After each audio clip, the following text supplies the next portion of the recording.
எரேமியா 9ஆம் அதிகாரம் 1வது வசனத்தை யாவரும் சேர்ந்து வாசிக்க போகிறோம். வாசிக்கலாம். ஆ, என் தலை தண்ணீரும் என் கண்கள் கண்ணீரும் ஆனால் நலமாயிருக்கும். அப்பொழுது என் ஜனமாகிய குமாரத்தி கொலையுண்ண கொடுத்தவர்கள் நிமித்தம் நான் இரவும் பகலும் அழுவேன். அல்லேலூயா. இன்றைக்கு நாம் கேட்க போகிற ஒரு தேவ மனிதன் வாழ்வு எரேமியா அழுகையின் தீர்க்கதரிசி.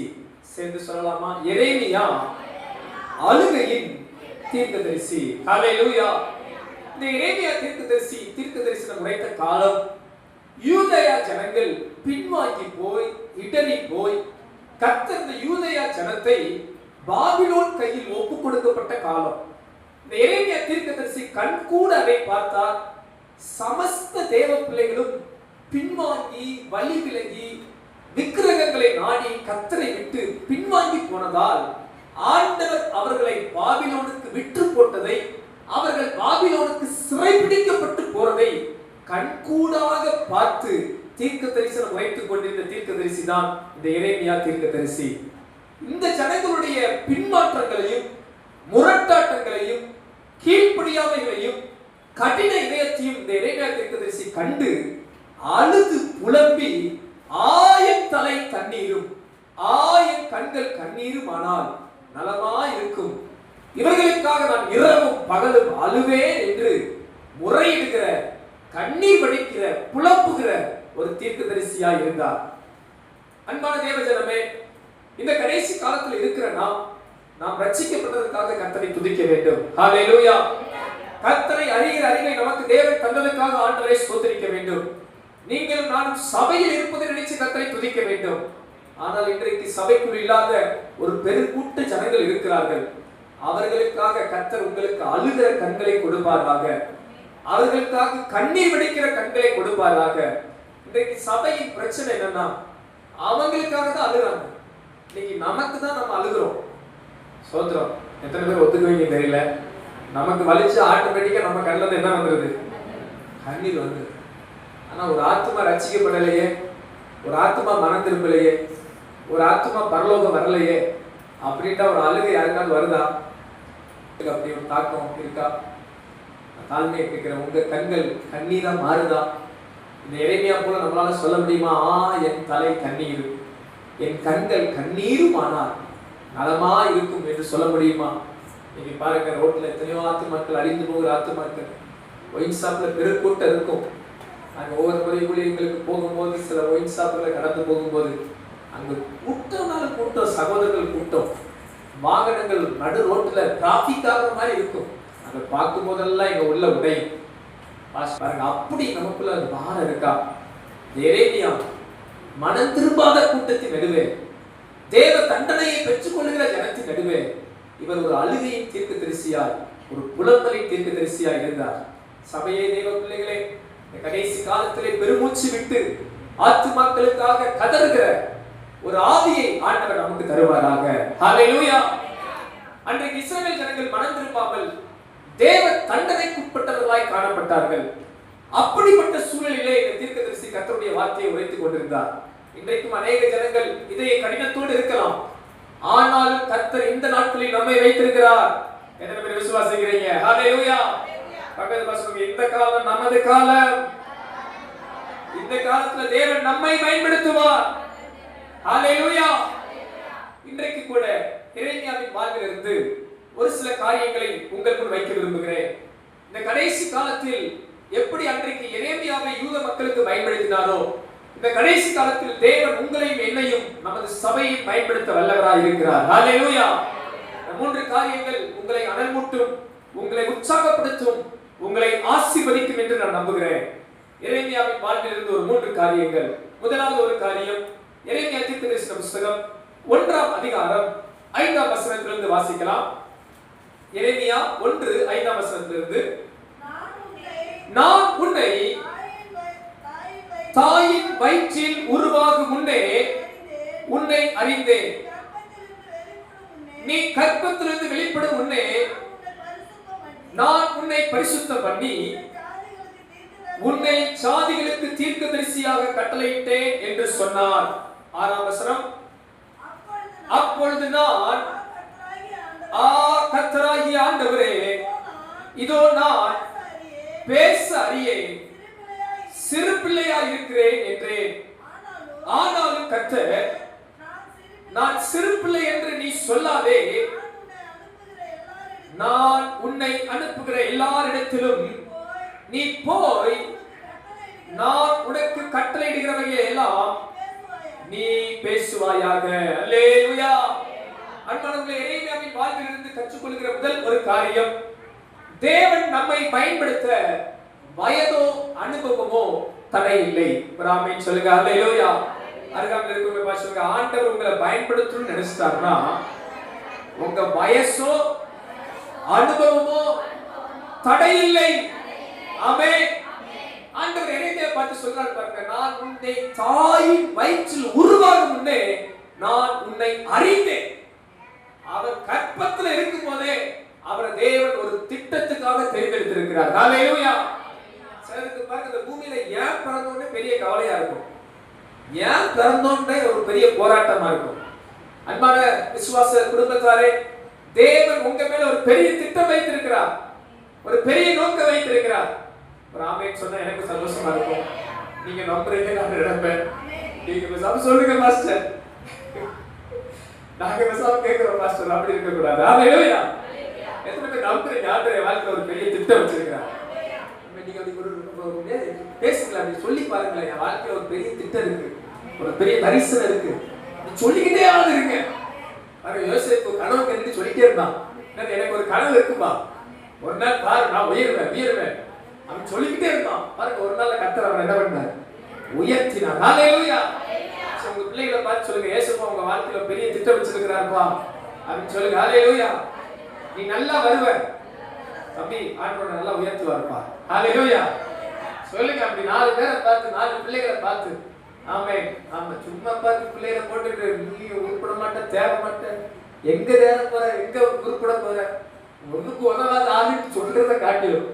ஆனா நீங்க அப்படி சொன்னாலே கர்த்தர் உயர்த்திடுவார். ஹல்லேலூயா. அடுத்த நாட்கள் ஒரு மீட்டிங் போயிருந்தோம், ஒரு ஊழியக்காரர் கூடுகை. அப்ப அங்க வந்து ஒரு பாஸ்டர் அழகா சொன்னார். அவர் வேதாந்த கல்வி படிக்கும் போது அவர் நினைச்சு நம்ம தான் எல்லாம் கஷ்டப்பட்டு எல்லாரும் அப்படிதான் அடிபட்டு வந்திருக்கிறாங்க. அப்போ அவர் வேதாந்த கல்வி படிக்கும் போது எல்லா ப்ரொஃபஸர் சொன்னாங்க, நீ உன்னையெல்லாம் ஊழியத்துக்கு ஆகிக்கல, உன்னை எங்க ஊழியத்துல வச்சு உன்னை யாருதான் கொண்டு வந்தா, நீ எல்லாம் ஊழியத்துக்கு வந்து என்ன செய்ய போற அப்படின்னு சொன்ன ஆள் அவர் சொல்லும்போது சொன்னார், இன்னைக்கு டெல்லியில அவர் 110 சபை வச்சிருக்கிறார். 110 சபை வச்சிருக்கிறார். அது அவங்க ப்ரொஃபஸர்லாம் அவரை மாதிரி சொன்னாங்களா, நீ ஒன்றும் லாயக்கப்படாத ஆள், நீ உன்னை ஊழியத்துக்கு வந்ததே வேஸ்ட்டு, உனக்கு நாங்கள் பாடம் கற்றுக் கொடுத்ததே வேஸ்ட்டு. இன்னைக்கு அசம்பிளிஸ் ஆஃப் காட் ஸ்தாபனத்தில் நார்த் இந்தியாவில் நல்ல ஒரு தலைவராக இருக்கிறார். ஒரு 110 சபைகள், அவருடைய கிளை சபையே 110 சபை இருக்கான். கை வைத்து ஒரு அல்லேலூயா சொல்லுங்க. ஹல்லேலூயா. சொல்லிட்டு சிரிச்சுக்கிட்டு சொன்னார், சரி எங்க ப்ரொஃபஸர் யாரும் உயிரோடு இல்லை, இருந்த கூட்டு வந்து காமிச்சிருப்பேன் பாருங்க பாஸ்டர், ஆண்டவர் என்ன இன்னைக்கு வேஸ்ட்னு சொன்னீங்க, ஆனா ஆண்டவர் என்ன பயன்படுத்திட்டார். ஹல்லேலூயா. அன்பானவர்களே, உங்களை உலகம் ஒதுக்கலாம், உலகம் உங்களை வேஸ்ட் நினைக்கலாம், உலக மனிதர்கள் உங்களால என்ன நன்மை வரும் நினைக்கலாம். இயேசுவை பார்த்து சொன்னார்கள், நாசரேத்திலிருந்து யாதொரு நன்மை வருமோ, இயேசுவை பார்த்து சொன்னார்கள். ஆனா அவங்களுக்கு தெரியல, இவர்தான் முழு உலகத்துக்கு நன்மை தருகிற ஆண்டவர். அல்லேலூயா. உங்களை பார்த்து யாராவது அற்பமா நினைக்கலாம், ஆனா தெரிஞ்சுக்கங்க, நீங்க தான் அவங்களுக்கே ஆசீர்வாதமாய் கர்த்தர் உங்களை வைப்பார். ஆகாது என்று தள்ளின கல்லே மூளைக்கு தலைக்கல்லாய் மாறும். என்ன விசுவாசிக்கிறீங்க? இந்த எரேமியா தீர்க்கதரிசி ஆண்டவர் அப்படி முன்குறித்தார். ஆனா இவருக்குள்ள இருந்த என்ன பாருங்க, கர்த்தராகிய ஆண்டவரே, நான் சிறு பிள்ளையா இருக்கிறேன், எனக்கு ஒண்ணு தெரியாதுப்பா, எனக்கு பேச தெரியாது, எனக்கு ஞானம் இல்ல, எனக்கு திறமை இல்ல, எனக்கு புத்தி இல்ல, நான் சிறு பிள்ளையா இருக்கிறேனே என்று இந்த தீர்க்கதரிசி சொல்லுகிறான்.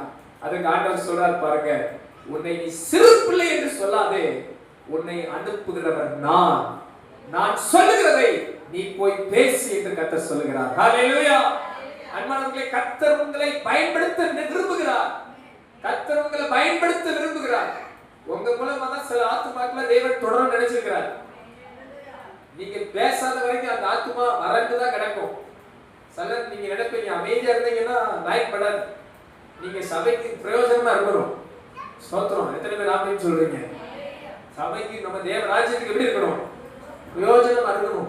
ஆண்டவருடைய ராஜ்யத்துல யாரும் யூஸ்லெஸ்ஸே கிடையாது. பக்கத்துல பார்த்து சொல்லுங்க, நம்ம யாருமே யூஸ்லெஸ்ஸே கிடையாது.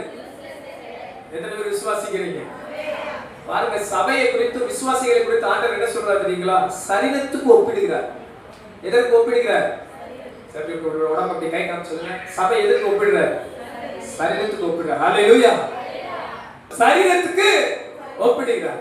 அப்ப சொல்லுங்க, உங்க உடம்புல ஏதாவது வேஸ்டான பார்ட் இருக்கா? ஏதாவது மாஸ்டர் என் உடம்புல இந்த பார்ட் வேஸ்டா இருக்குன்னு சொல்லுங்க.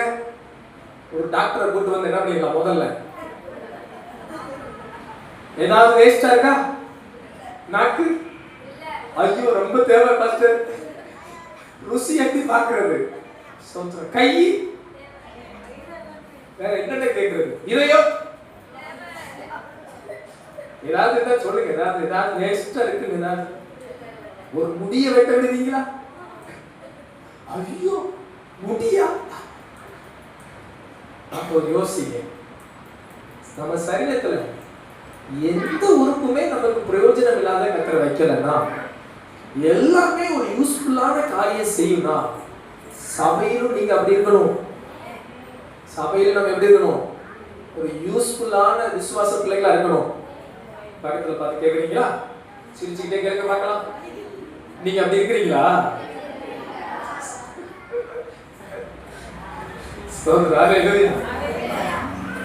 எரேமியாவை கர்த்தர் பயன்படுத்த விரும்பினார்.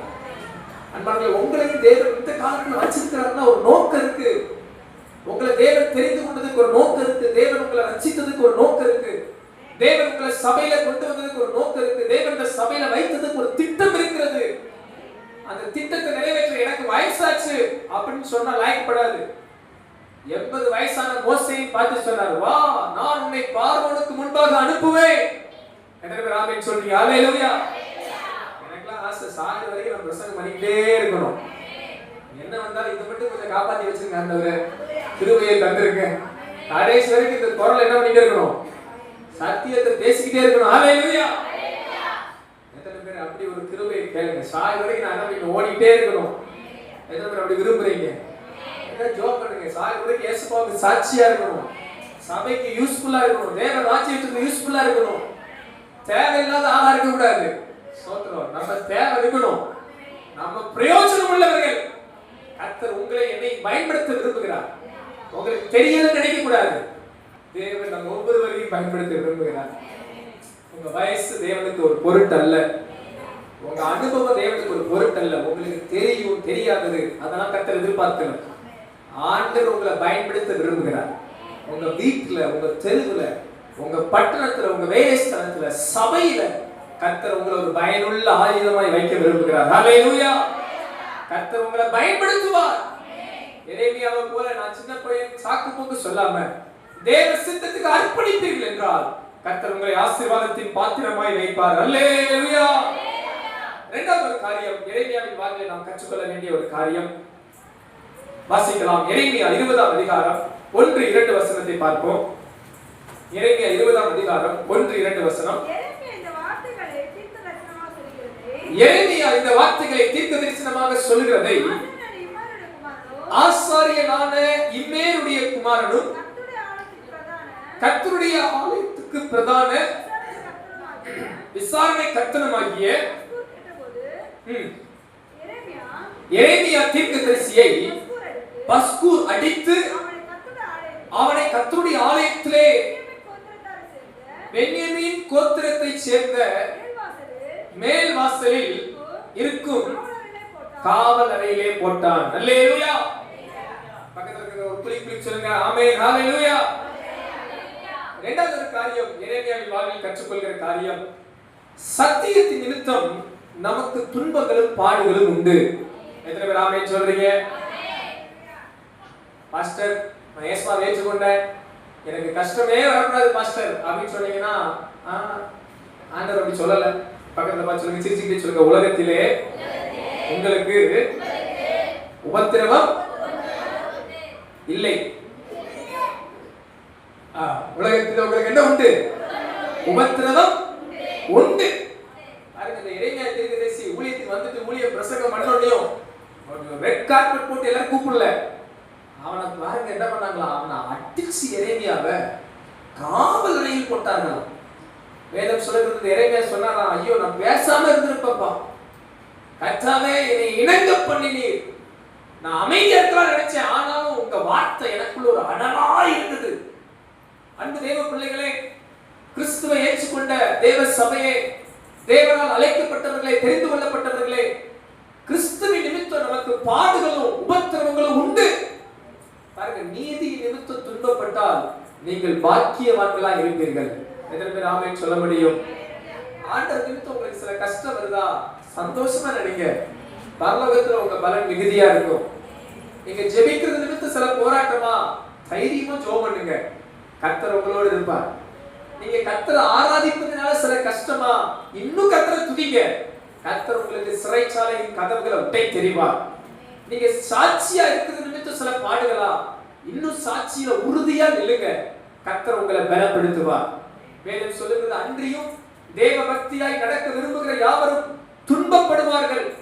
அன்பானவர்களே, இந்த பூமியில தான் நமக்கு உபத்திரமும் துன்பமும், நமக்கு நித்தியத்தில் அப்படி இருக்காது. அங்கே கர்த்தர் நமது கண்ணீர் யாவையும் துடைத்து நமது நோய்களை யாவையும் குணமாக்கி அவரோடு கூட என்றென்றும் மகிழ செய்வார். ஹல்லேலூயா. நமக்கு ஒரு பாடுகளின் பாதையை வைத்திருந்தார்னா மன மகிழ்ச்சியா முன்னாடி போங்க, பாடுகளை சந்தோஷமா நினைங்க.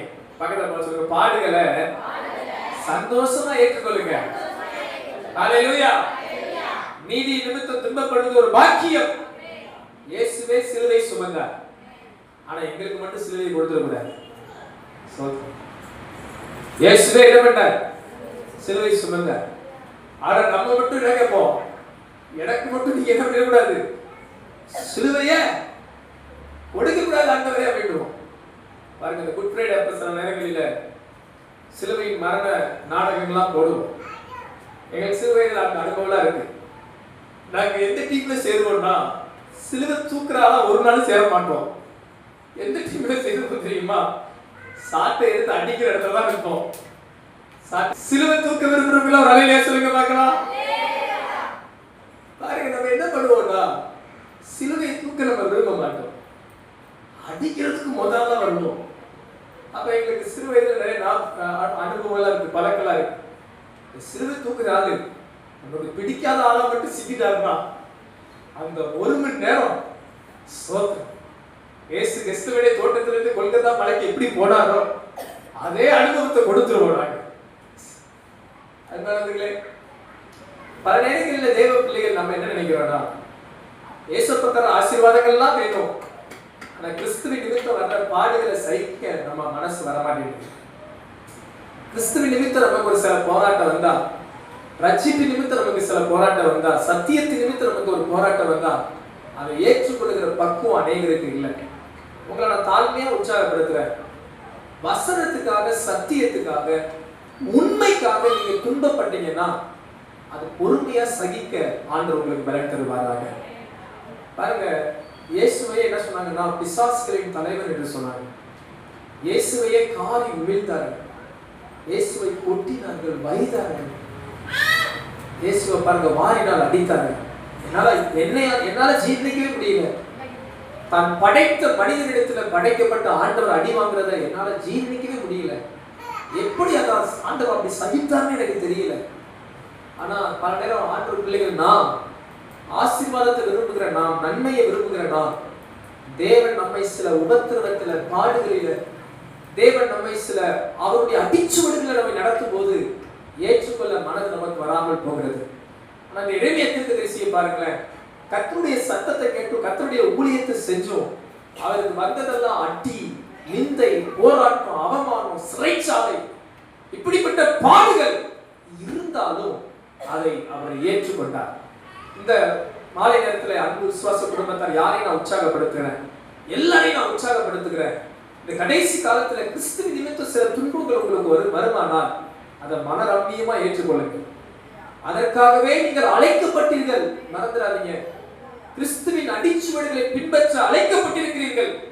ஒருவேளை நீங்க தான் உங்க குடும்பத்துல ரட்சிக்கப்பட்ட ஆளா இருக்கக்கூடும் சில நேரம். அப்படிப்பட்ட தனித்து விடப்படுகிற சூழல் வரும்போது கர்த்தருக்காக வைராக்கியமா நில்லுங்க, ஆண்டவருக்காக உறுதியா நில்லுங்க. ஏனோ நிக்காதீங்க. உலகத்திலே நீங்க ஆண்டவருக்காக உறுதியா நிக்கலைன்னா எப்படி நீங்க ஆண்டவர் வருகையில நீங்க எடுத்துக்கொள்ளப்படுவீங்க? யோசித்து பாருங்க. சின்ன காரியத்துல கர்த்தருக்காக வைராக்கியமா நிக்க முடியலன்னா, ஒரு நட்புகள் நடுவுல படிக்கிற பிள்ளைகள் பாருங்க, சில நேரம் நட்புகள் மத்தியில ஆண்டவர் விட்டு கொடுத்துருவாங்க. வேலை பார்க்குற இடத்துல வேலை பார்க்குறவங்களுக்காக சிலர் விட்டு கொடுத்துருவாங்க ஆண்டவரை. சில நேரங்களில் உறவுகளுக்காக ஆண்டவரை சில நேரம் விட்டு கொடுத்துருவாங்க. சில நேரம் பணத்துக்காக ஆண்டவரை விட்டு கொடுத்துருவாங்க. பாருங்க, யூதாஸ் காரியோத்து 30 வெள்ளிக்காசுக்காக இயேசு என்ன பண்ணிட்டான்? காட்டி கொடுத்துட்டான். அன்றைக்கு அவன் மாம்சத்துல செஞ்சது போல இன்றைக்கு தேவ சபை நாம் என்ன பண்ணிடுவோம்னா, சில அற்பமான காரியத்துக்காக ஆண்டவரை நம்ம உதாசீனப்படுத்திடுவோம். ஆண்டவரை நம்ம காட்டி கொடுத்தது போல மாத்திடுவோம். இல்லை என்பார்களே, உங்களுக்கு சில நேரம் ஆண்டவர் நியமிக்கிற பாதை ஒரு கடினமான பாதையா இருக்கலாம், ஒரு பாடுகள் உள்ள பாதையா இருக்கலாம், ஒருவேளை உங்களுக்கு ஒரு உபத்திரவத்தின் பாதையா இருக்கலாம், ஆண்டவர் உங்களை புடமிடுகிற பாதையா இருக்கலாம். ஆனா அந்த பாதையிலும் உறுதியா நில்லுங்க, சத்தியத்துக்காக நில்லுங்க, வசனத்துக்காக நில்லுங்க. இது மாதிரி பல சாட்சிகளை சொல்லலாம். குடும்பத்துல நல்ல காரியங்கள், சத்தியத்துக்காக, வசனத்துக்காக நம்ம உறுதியா நிற்காமல் போவதை நிமித்தம் அநேக நம் நிமித்தமே இடறி போயிருப்பாங்க. நம் நிமித்தம் ரட்சிக்கப்பட வேண்டிய ஆள், நம் நிமித்தம் மனம் திரும்ப வேண்டிய ஆள், நம் நிமித்தம் ஆண்டவர் அறிந்து கொள்ள வேண்டிய ஆட்கள் பல நேரம் நம் நிமித்தமே இடறி போயிருக்க வாய்ப்பு உண்டு. ஆனா இந்த மாலை நேரத்தில் ஆவியானவர் நம்மளை பார்த்து உற்சாகப்படுத்துகிறார். மகனே மகளே, நீ சத்திய நிமித்தம், நீதி நிமித்தம் உனக்கு இந்த பூமியில துன்பம் பாடுகள் உண்டு. அதை பொறுமையோடு சகித்தால் பாடுகளோட நமக்கு பரலோகமும் உண்டு. அல்லேலூயா. பக்கத்துல பார்த்து சொல்லுங்க, துன்பத்தின் நடுவே கர்த்தர் துணையா இருப்பார், பாடுகளின் நடுவே நாம் பரலோகம் செல்வோம். அல்லேலூயா. இரண்டாவது ஒரு காரியம் எரேமியாவின் வாழ்வில் கற்றுக்கொள்ள வேண்டிய காரியம், தேவ பிள்ளைகள் நமக்கும் இந்த பூமியில என்ன உண்டு? துன்பங்களும் பாடுகளும் உபத்திரவங்களும் உண்டு. ஆனாலும் திடன் கொள்ளுங்கள், ஆண்டவர் இயேசு நமக்காக ஜெயம் எடுத்திருக்கிறார். அல்லேலூயா. மூன்றாவது காரியம், கடைசி ஒரு காரியம், எரேமியாவின் வாழ்வில் நாம் கற்றுக்கொள்ள வேண்டிய ஒரு சத்தியம். எரேமியா தீர்க்கதரிசன புத்தகம் 20ஆம் அதிகாரம் 11-12 வசனங்களை வாசிக்கலாம். கர்த்தரோ பயங்கரமான பராக்கிரமசாலியாய் என்னோடு இருக்கிறார், ஆகையால் என்னை துன்பப்படுத்துகிறவர்கள் மேற்கொள்ளாமல் இடறுவார்கள், தங்கள் காரியம் வாய்க்காதபடியால் மிகவும் வெட்கப்படுவார்கள், மறக்கப்படாத நித்திய லட்சை அவர்களுக்கு உண்டாகும். ஆனாலும் நீதிமானை சோதித்தறிந்து உள்ள கிரியங்களையும் இருதயங்களையும் பார்க்கிற சேனைகளின் கர்த்தாவே, நீர் அவர்களுக்கு நீதியை சரிகட்டுகிறதை காண்பேனாக, என் காரியத்தை உம்மிடத்தில் சாட்டிவிட்டேன். கரமையை தலையிலே சொல்லுங்க, ஹalleluya. மூன்றாவது ஒரு காரியம் பாருங்கள். முதல் காரியம் பார்த்தோம், எரேமியாவின் வாழ்வில் தேவன் நம்மை பயன்படுத்த வயதோ அனுபவமோ தடை இல்லை. இரண்டாவது காரியம், கர்த்தருடைய பிள்ளைகளுக்கு இந்த பூமியிலே துன்பங்களும் பாடுகளும் உபத்திரவங்களும் உண்டு, ஆனால் கர்த்தர் நம்மோடு துணையாய் இருந்து ஜெயம் கொடுப்பார். மூன்றாவது கடைசி காரியம், இவ்வளவு நெருக்கங்கள் உபத்திரவங்கள் வந்தாலும் இந்த எரேமியாவுக்குள் இருந்த நம்பிக்கை என்னவென்றால், அவன் கர்த்தரை சார்ந்து தொடர்ந்து முன் சென்றார். கரமையேற்று ஆமென் சொல்லுங்க, ஹalleluya. இவ்வளவு வந்தாலும் அவர் சொல்லுகிறார், என் காரியத்தை உம்மிடத்தில் சாட்டிவிட்டேன். கஷ்டங்கள், பாடுகள், நம்மை சூழ்ந்த நெருக்கங்கள், போராட்டங்கள் இருந்தாலும் எரேமியா சொல்லுகிறார், நான் அதை வைத்துக் கொண்டு அல்ல, என் காரியத்தை உம்மிடத்தில் சாட்டிவிட்டேன். பக்கத்துல போய் சொல்லுங்க, உங்க காரியத்தை கர்த்தர்ட்ட சொல்லிருங்க. ஹalleluya. இந்த உலகத்துல உங்களை யார் உபத்திரவப்படுத்தினாலும், சோர்வுகள், போராட்டங்கள், கஷ்டங்கள், நஷ்டங்கள், நெருக்கங்களை கொடுத்தாலும் உங்களுக்கு எனக்கு ஒரு வழி உண்டு. இயேசு நமக்கு கண்மலையா இருக்கிறார். ஹalleluya. சோதனையிலே தாங்குகிற பலனையும் தப்பி போகிற வழியையும் கர்த்தர் நமக்காக உண்டு பண்ணுகிறார். எரேமியா சொல்றாரு பாருங்க, யார் என்ன வரட்டும்பா, என்ன பிரச்சனை வரட்டும்பா, கர்த்தரோ பயங்கரமான பராக்கிரமசாலியாய் என்னோடு இருக்கிறார். எத்தனை பேர் ஆமென் சொல்ல முடியும்? கரங்களை வைத்து சொல்லுங்க, கர்த்தரோ பயங்கரமான பராக்கிரமசாலியாய் என்னோடு இருக்கிறார். ஹalleluya. அப்ப என்ன வந்தாலும் கர்த்தரை சார்ந்து முன் செல்ல வேண்டும். எவ்வளவு போராட்டம் வரட்டும், எவ்வளவு நெருக்கம் வரட்டும், எவ்வளவு கஷ்டம் வரட்டும், எவ்வளவு வேதனைகள் வரட்டும், கர்த்தரை நம்பி முன் செல்லுகிற பலனை கர்த்தர் தருவாராக. நாம் ஆண்டவரை நம்புகிற பிள்ளைகள், நம்மை கர்த்தர் வெட்கப்பட விடமாட்டார். நீதிமானை சோதித்தறிகிற தேவன், நீதிமானின் உள்ள கிரியைகளை ஆராய்ந்தறிகிற தேவன், அவன் அவனுக்கு கிரியை அளிக்கிற தகப்பன். உங்கள் கிரியைகளுக்கு கர்த்தர் பலன் தருவார். ஹல்லேலூயா. எரேமியாவின் வாழ்விலே கடைசி வரை துணையா இருந்தது போல உங்கள் வாழ்விலும் கர்த்தர் துணையா இருப்பார். இந்த கடைசி காலத்துல கர்த்தர் உங்களை கைவிட மாட்டார். முடிவு வரை ஆண்டவர் உங்களோடு இருந்து பெரிய காரியங்களை செய்ய வல்லவராக இருக்கிறார். எத்தனை பேர் விசுவாசிக்கிறீங்க? எரேமியாவை போல கர்த்தர் உங்களையும் பயன்படுத்த விரும்புகிறார். சில துன்பங்களை சந்திச்சாலும் தைரியமா இருங்க, கர்த்தரையே சார்ந்திருங்க. கடைசி வரை உங்களையும் என்னையும் நமது சபையையும் ஆண்டவர் நடத்துவார்.